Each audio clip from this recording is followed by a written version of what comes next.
안녕하세요. 구글 아트앤컬처 두 번째 시간입니다. 의학을 만나다 라는 제목으로 소개해드릴 국내 최초의 구글 이노베이터 JC 파크랜드 단국대학교 치과대학 박정철 교수입니다.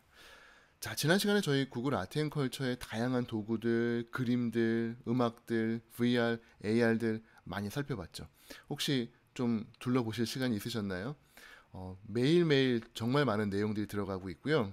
이거를 특히 인공지능이 이제 합해지면서 인공지능이 학습할 정말 좋은 소스가 되다 보니까 인공지능으로 하는 다양한 실험들이 되게 많이 올라오기 시작을 했습니다. 익스페리먼트라고 하는데요. 그 안에 들어가서 보시면은 와, 이거가 가능해? 라고 하는 인간이 할 수 없는 예술품을 바라보는 그러한 새로운 세상이 열릴 거라고 생각을 해요. 뭐 다양한 가능성이 있습니다만 오늘은 특히 저희 의학과의 만남에 대해서 같이 살펴보도록 하겠습니다. 예술과 음악이다. 이게 예술과 의학이다. 이게 과연 가능할까? 다들 의아해하실 것 같은데 이미 이러한 시도들은 뭐 오래전부터 진행이 되어 왔습니다. 나중에 사례를 들겠습니다만 하버드 대학이라든지 예일 의과대학 많은 교수님들이 이 의학과 예술의 어떤 공감 부분, 이러한 부분들에 대한 이야기, 교육들을 많이 진행을 하고 계세요. 혹시 나중에 관심이 있으시면은 팟캐스트 같은 거 찾아보시면 좋을 것 같고요. 오늘 간단하게 재밌는 사례 먼저 들려드리고 시작을 하겠습니다. 고흐, 빈센트 반 고흐, 그리고 그를 치료했던 가쉐 박사, 다들 잘 아실 거예요. 그쵸? 영화 러빙 빈센트라고 하는 영화 통해 가지고 다들 가슴 찡하게 아마 보셨을 것 같은데 빈센트의 죽음에 약간 모호한 부분이 분명 존재합니다. 가시아 박사가 과연 왜 외과적인 치료가 아닌 허브 치료를 자꾸 주장을 했을까? 그리고 총을 맞아 온 사람인데 왜 그 사람을 그냥 뒀을까? 이런 의문들이 많이 남아 있죠. 영화를 보시면 다들 아실 수 있을 것 같은데 어쨌건 이 빈센트가 그린 고우가 그린 그림 중에서 자기 방을 그린 그림이 있습니다. 고흐랑 고갱이랑 드디어 이제 아르레 작은 집을 구해서 같이 새로운 어떤 팔을 만들자라고 하면서 이제 으쌰으쌰 하는 그런 시점인데 이때 이제 고흐가 너무 신났어요. 그래가지고 고갱이 오기를 기다리며 이제 방 청소를 시작했는데 이게 아주 힘들었던 거 봅니다. 몸살이 났대요. 그래서 이 밖으로 나가서 그림을 못 그리고 그냥 방 안에서 이제 그림을 그린 연작 그림으로 알려져 있는데 88년, 89년 이 그림이 이 방에서 세 개가 같이 그려졌습니다만 아쉽게도 지금 이 그림은 전 세계에 흩어져 있어요. 반고 네덜란드의 반고 뮤지엄과 미국의 이 아티스 인스티튜트 오브 시카고 그 다음에 하나는 프랑스 파리의 오르세이 미술관 이렇게 흩어져 있다 보니까 한 군데 모아놓고 보기가 참 어렵습니다. 근데 아트앤컬처에서는 그게 가능하죠. 네, 이렇게 나란히 보시면은 88년, 89년 연달아 그려진 그림이기 때문에 이 그림이 저 그림이고 되게 헷갈리는데 아트앤컬처 쓰신 분들은 알아요. 어느 그림이 어느 그림인지. 어떻게 아냐면 자세히 보시면 벽에 작은 그림이 하나 걸려 있습니다. 보이시죠? 요거. 나무 그림인데요. 기존의 어떤 책에서는 자세히 보면은 저 그림을 볼 수가 없는데요. 아트앤컬처 들어가시면은 붓터치라든지 나무의 모양, 형태가 전혀 다릅니다. 티가 확 나죠? 정말 다른 그림이죠. 이러한 걸 보면서 이 그림 언제 그림이구나 볼 수가 있다는 거죠. 아트앤컬처에 있는 가능성들 정말 많이 한번 경험해 보셨으면 좋겠고요. 오늘 이제 의학에 대해서 이야기를 해야 되니까 요 이야기로 시작을 하려고 합니다. 뭐 예전에 문제가 좀 됐었죠. 네, 카데바 앞에서 이 사진을 찍는 바람에 이게 SNS에 올라와가지고 좀 이슈가 됐었는데 사실은 오래된 이야기가 새로 나온 이야기가 아닙니다. 1600년도 렘브란트가 활약했던 그 당시에 이미 이런 인증 그림을 찍었던 의사들이 있죠. 이분들은 이 당시에 서지컬 길드, 외과의사 길드의 7분이신데 렘브란트 당시에 26인가 27이었어요. 이 사람한테 의뢰를 해가지고 우리 튠프 박사님이랑 그림 좀 같이 좀 그려주세요 라고 해서 정말 말 그대로 인증샷을 찍은 겁니다. 보시면은 이 의사가 한 명이 들고 있는 종이가 있는데요. 그 종이에 요 7명의 이름도 적혀 있어요. 인증샷이니까 남겨야 되잖아요. 태그를 한 거죠, 말 그대로. 네. 이렇게 해서 태깅을 하고 사진을 찍습니다. 아마 돈을 좀 많이 내거나 좀 권위가 있으면 정면, 초짜들은 약간 측면 뭐 이런 이런 구도도 좀 있을 것 같은데 어쨌건 해부를 하고 계신 분이 그 유명한 니콜라스 튤프 박사님이신데 당시에 이게 해부학이라고 하면은 뭐 지금과 같은 냉동 시설도 사실 없었기 때문에 금방 시체가 부패하거든요. 그래서 해부를 하려면은 정중선 먼저 긋고 안쪽을 먼저 들어가는 게 일반적인 방법인데 놀랍게도 팔을 먼저 해부를 하고 있습니다. 그리고 팔을 들어서 보여주기까지 하죠. 왜 그럴까요? 모르겠어요. 이게 미술 하시는 분들은 이거에 대해서까지는 자세하게 설명을 안 해주시는데 이제 의사의 관점에서 보면은 보이는 거죠. 네덜란드 튤프 박사 그리고 네덜란드 렘브란트 요 어떤 라인이 있어요. 그 뭐죠? 저 위쪽으로 쭉 올라가 보니까 해부학의 대가 베잘리우스가 조상님이시더라고요. 이 해부학의 대가 조상님께서 하신 책 딱 표지에 팔을 들고 있는 이 그림이 있어요. 아, 이거 보니까 약간 우리 조상님에 대한 프라이드 내지는 오마주가 아닐까 하는 생각이 딱 보자마자 드는 거죠. 그 다음에 옛날에는 자세하게 볼 기회가 없습니다만 이제는 아트앤컬처 통해 가지고 쫙 볼 수 있거든요. 자세히 팔 근육을 보다 보니까 이상한 게 보이는 거예요. 화가의 눈이었다면 잘 안 보였겠습니다만 의사의 눈이면 보이는 거죠. 새끼손가락. 새끼손가락 옆에 하얀 선이 하나 있는데 이게 사실은 해부학적으로 존재할 수 없는 그런 조직입니다. 저게 뭐지? 아, 이거 실수인가 보다. 근데 곰곰이 생각해 보면은 렘브란트가 그 당시 천재 화가 렘브란트가 외과 의사 길드의 의뢰를 받고 그렸는데 내 맘대로 선을 그렸다? 글쎄요.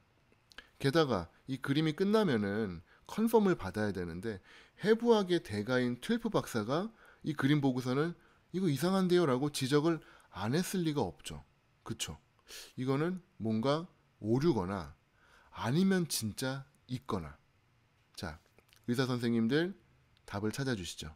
그래서 답을 찾기 시작을 한 거예요. 무려 2006년도에 논문이 나옵니다. 저널 오브 핸드 서저리라는 전문에 논문이 나와요.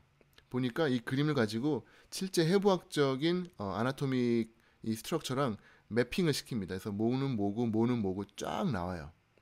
그 다음에 요 마지막 이 새끼 손가락 앱닥터 디지티 미니미 머슬 요 머슬 외지 소지 외전근인가요? 네, 소지 외반근 한번 찾아보세요. 어쨌건 요 앱닥터 디지티 미니미 머슬이 나와 있고 그 옆에 선이 나와 있죠. 아, 이거 울나너브의 이 베리에이션인 것 같다라고 논문에서 내립니다. 그래서 이게 머슬 바깥쪽에 있는 이 신경의 어떤 변인 것 같습니다라고 논문에서 마무리를 하고 그냥 추측하고 끝낸 거죠. 그래서 렘브란트가 맞게 그린 것 같아요라고 했는데 이게 사실은 존재하지 않으니까 이게 그런 게 변이가 있어 없어 뭐 본 적 없는데 아직까지 이 논문에 대한 이 검증이 잘 안 됐던 것 같습니다. 정말 다행히도 이걸 봤다라는 사람이 등장해요. 저널 오브 핸드 서저리 아메리카의 이 논문을 내가 읽어봤는데 그런 신경 변이 있나 없나 열심히 봤더니 놀랍게도 한 40대 중년 남성의 손에서 발견이 됐다라고 하는 거예요. 그러면서 이전 논문은 조금 잘못된 것 같습니다. 신경의 변이가 아니라 이 손가락, 새끼손가락, 소지 외반근의 이 하나의 변이로 나와 있는 이 텐던인 것 같습니다라고 하면서 왼쪽에 카데바 사진과 그리고 안에 렘브란트의 그림과 그리고 해부학적 그림을 나란히 비교하면서 보세요. 요게 존재하네요. 이 그림 맞습니다. 라고 네, 인증을 한 거죠. 이러한 학술적인 토론을 그림을 가지고 할 수 있다는 거 되게 재밌는 경험인 것 같고요. 이 논문에서 마지막으로 이 얘기를 합니다. 요게 이제 새끼손가락 근육, 이 손가락 바이올린 연주할 때 이렇게 네, 움직이는 요 근육인데 봐라. 이러한 이 작은 이 가지가 존재한다, 브랜치가 존재한다는 거를 툴프 박사가 이렇게 바이올린 연주할 때처럼 이렇게 하는 거야라고 하면서 이 왼손을 구부리고 있지 않냐. 글쎄 약간 구부러져 있긴 한데 맞는지 아닌지 모르겠습니다만 어쨌건 저렇게 해석을 하고 있죠. 재밌죠. 의학이지만 예술과 묶여 들어갈 때 참으로 할 얘기가 많습니다. 몸으로 움직이는 예술, 음악, 무용 이것도 의학과 할 수 있는 이야기들이 참 많아져요. 저는 오늘 이제 주로 여러분들에게 말씀드리고 싶은 내용은 그림을 관찰하는 옵저베이션의 스킬에 대한 내용입니다. 옵저베이션, 뭐 임상 돌면서 로테이션 하면서 구경하는 그런 옵저베이션 말고 그림을 잘 관찰하는 거예요. 자, 3초의 시간 드리겠습니다. 1, 2, 3. 여기에 범인은 몇 명 있었죠? 몇 명? 2명? 1명? 아니에요. 한 명보다 많죠. 2명? 아, 2명. 네, 2명 비슷해요. 그리고 호스트 잡혀 있는 사람들. 인지는 몇 명이었어요? 4명. 5명? 4명. 좋아요. 다시 한번 보겠습니다.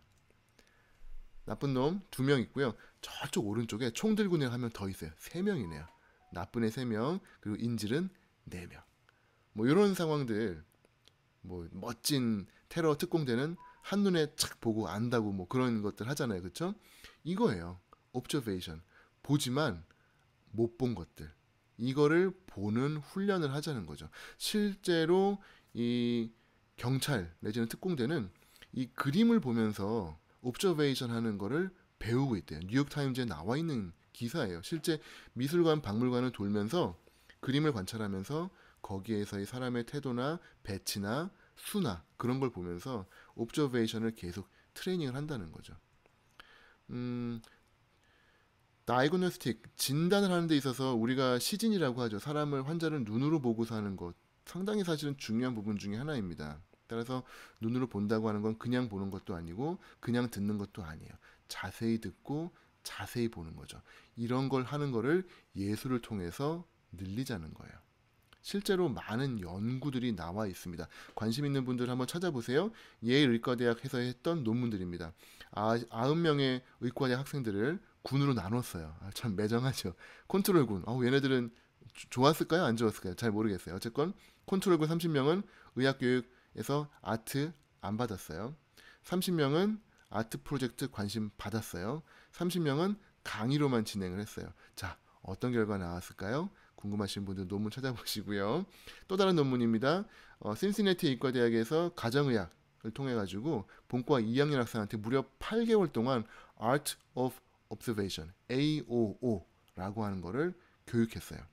보니까 이 단계별로 나눠가지고 박물관을 돌아다니면서 임상을 돌아다니면서 실제로 관찰하고 그거를 표현하고 토론하는 훈련을 8개월 동안 받은 거예요. 단계별로 어떤 식으로 표현하는지, 그리고 넌버벌하게는 어떤 식으로 표현이 되는지, 의사와 환자의 대화 중에 말이 아닌 걸로 어떤 식으로 되는지, 그리고 환자를 전체적으로 호울로 관찰하는. 자, 여러분 한번 환자 임상에서 어떤 식으로 여러분들이 보아야 되는지를 훈련을 받는다고 생각을 해보세요. 되게 좋은 기회가 되지 않을까요? 실제 피부과 선생님들이 이 보스턴에 있는 뮤지엄 오브 파인 아트랑 같이 해서 하버드 의과대학에서 주최해가지고 훈련을 시작을 합니다. 뭐냐 하면은 그림을 보면은 그림의 색도 있고요, 쉐이드도 있고, 형태도 있고, 패턴도 있죠. 이게 피부과랑 똑같아요. 피부과에도 뭔가 발진이 생겼어요. 그러면은 형태, 크기, 텍스처, 느낌, 색깔, 그라데이션 뭐 다 있잖아요. 그쵸? 이게 서로 통하겠는데 그거를 교육을 하기 시작을 한 겁니다. 그래서 병의 사진이랑 그림의 사진을 놓고서는 어떤 식으로 표현할지를 커뮤니케이션, observation 하는 스킬을 훈련을 시킨 거예요. 결과적으로 이 연구들이 하고자 하는 건 뭐냐? visual literacy, 눈으로 보는 리터러시입니다. 우리 디지털 리터러시라는 표현 많이 하죠. 뭐가 있을까요? 스마트폰을 쓸 수 아는가? 뭐 KTX를 앱으로 결제할 수 있는가? 뭐 이런 것들 할 수 있냐 없냐? 그쵸? visual literacy, 보긴 하지만 진짜 볼 수 있느냐라고 하는 리터러시를 올리자는 겁니다. 자, 그림 하나 보여드릴게요. 이 성모랑 예수님을 이렇게 하는 그런 거 같죠? 네, 아마 그런 거 같습니다. 그리고 이제 추기경도 있고 뭐 하는 모습들인데 자세히 이제 그림을 보고 관찰을 하자는 거예요. 의사의 눈으로. 역사가나 뭐 어떤 그런 관점이 아니라 의사의 눈으로 한번 보자는 거예요. 제일 주목하는 게 오른쪽에 있는 무릎 꿇고 있는 추기경입니다. 얼굴이 좀 유달리 푸석푸석해 보이죠. 다른 분들은 좀 탱탱한 편인데 보세요. 자세히 보니까 템포럴 아터리가 막 지금 울퉁불퉁합니다. 그 다음에 눈썹 끝이 많이 피닝이 돼 있고요. 얼굴 부종이 좀 심해요. 아까 다른 분들에 비해서 좀 얼굴 부종이 좀 심합니다. 그리고 좀 찾아보니까 아침에 미사 때 일어나는 걸 너무 힘들어했다라는 기록도 남아 있어요. 자, 그냥 보지만 그냥 보는 게 아닌 거죠. 자세히 보세요. 무엇을 의심할 수 있을까요? 물론 뭐 정확한 거는 검사를 해봐야 알겠습니다만 특징적인 형상들, 허친슨 디지즈, 즉 아터리에 생기는 이 질병을 볼 수 있다라는 거죠. 템포럴 아트라이티스가 아닐까라고 의심을 한다는 거예요. 물론 뭐 확진은 아닙니다. 하지만 이걸 통해서 우리는 병을 하나 또 배울 수가 있는 거죠. 병의 특징적인 사인들을 배울 수가 있는 거예요. 레이디 헬런이라고 하는 유명한 그림입니다. 요거는 존 싱얼 사전트라는 사람이 그린 그림인데 이분이 그린 그림 중에 되게 유명한 게 있어요. 마담 X라고 하는 그림. 되게 아름다운 그림인데 요 어깨끈이 흘러내려가 있는 게 너무 야하다 그래가지고 저거 지우고 다시 올리고 난리가 났던 그런 그림이죠. 그 그림을 그린 분이 이 그림을 그렸습니다. 레이디 헬렌. 어떤 분일까요? 학생 여러분 한번 추리해 보세요. 피부가 하얗니다. 목걸이가 막 엄청 화려한 목걸이에요. 반지에 막 옷에 이 손가락 모습 보면은 귀부인이죠. 그쵸? 막 비로드라고 하나요? 빌로드? 네. 실크 막 번질번질한 옷입니다. 자, 이분 어떤 분일 것 같아요? 공주님? 공주님일 수 있고요. 뭐 엄청난 연예인, 사교계의 꽃 맞습니다. 다 맞아요. 이분이 그 당시에 어마어마한 사교계의 여왕이었는데 아름답고 똑똑하고 젊고 막 그래서 그러한 걸로도 유명했다고는 합니다만 되게 중요한 사실은 이분은 마취과 의사로서 마취과 전문의로서 전쟁 중에 10,000명이 넘는 사람들을 살린 헌신적인 봉사를 했던 분입니다. 즉 외모로 속지 말자. 환자의 외모로 우리 사실 진짜 많이 속죠. 약간은 무시하는 경우도 있고 또 반대로 저희가 주눅 드는 경우도 있죠. 절대로 환자를 외모로만 판단하지 말자. 그러한 또 교훈을 얻을 수가 있습니다. 이 그림은 어때요? 이 그림은 젊은 친구가 지금 죽어가고 있는데 이 사연을 좀 들어보면 사실은 상사병으로 지금 죽어가고 있는 그런 상황이에요. 에이, 어떻게 상사병으로 죽어요? 이 그림 가지고 알 수는 없습니다만 실제 가능한 시나리오죠. 타코스부라고 하는 카디오마이오패티. 진짜로 상사병에 걸리면은 이 레프트 벤트리클이 확장이 되면서 마치 이 문어가 낙지인가요? 문어가 들어가는 이 덫처럼 딱 형태가 바뀌는 그러한 병이 존재한다고 하죠. 브로큰 하트 신드롬. 와, 이게 그런 게 있어? 이 그림을 통해 가지고 또한 의학 상식을 하나 얻을 수가 있었던 것 같습니다.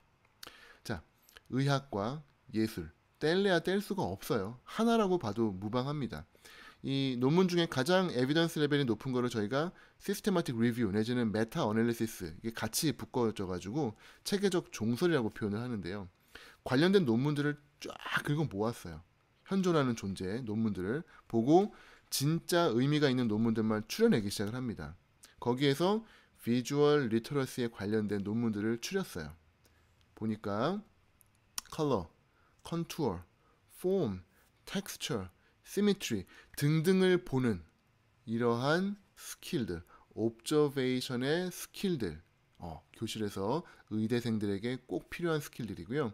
실제 학생들의 대상의 이 숫자를 한번 봤습니다. 뭐 동양인인지 서양인인지 몇 살인지 남녀인지 몇 학년인지 그걸 가지고 쫙 분석을 해가지고 그래프를 만들었어요. 즉 의학교육 중에 이러한 비주얼 리터러시 교육을 받으면 도움이 될까 안 될까 결론을 내려야 되죠. 그게 바로 체계적 종설 메타 어널리시스 하는 일인데요. 보세요. 이런 표현 좀 쓰긴 웃깁니다만 dose dependent하게 나왔어요. 즉 복용량에 따라서 증세가 좋아지는 거예요. 비주얼 리터러시 교육을 받으면 받을수록 관찰하는 스킬이 올라가기 시작을 한답니다. 안 할 이유 없죠? 그쵸? 마크 트웨인이 참 멋진 말들을 많이 했습니다. 저희 의료인들한테 진짜 맞는 말인 것 같은데요. 좋은 판단, 좋은 진단은 경험으로부터 나오는데 이 경험은 나쁜 판단으로부터 나온대요. 무슨 말이냐면 좋은 진단을 잘하기 위해서는 경험이 많아야 되는데 경험이라고 하는 거는 실수를 많이 해봐야 는다. 그러니까 결국은 돌고 도는 그런 상황이 되는 거죠. 실제 환자를 통해서 우리가 bad judgment를 할 수는 없습니다. 환자의 건강, 생명과 직결되는 거기 때문에요. 그렇다면 익스피리언스를 어떻게 늘리느냐? 아트 앤 컬처. 예술을 통해서, 그림을 통해서 디스커션하고 우리의 스킬을 늘린다면은 실제 여러분들이 환자를 보는 상황에서 더욱더 좋은 진단을 하는데 많은 발전이 있을 거라고 생각을 합니다. 구글 아트앤컬처 안에 있는 수많은 컨텐츠들 다 모두 여러분들의 러닝 머티리얼이라고 생각하시고 마음껏 탐험하시면서 좋은 의료인이 되시기를 응원하겠습니다. 경청해 주셔서 감사합니다.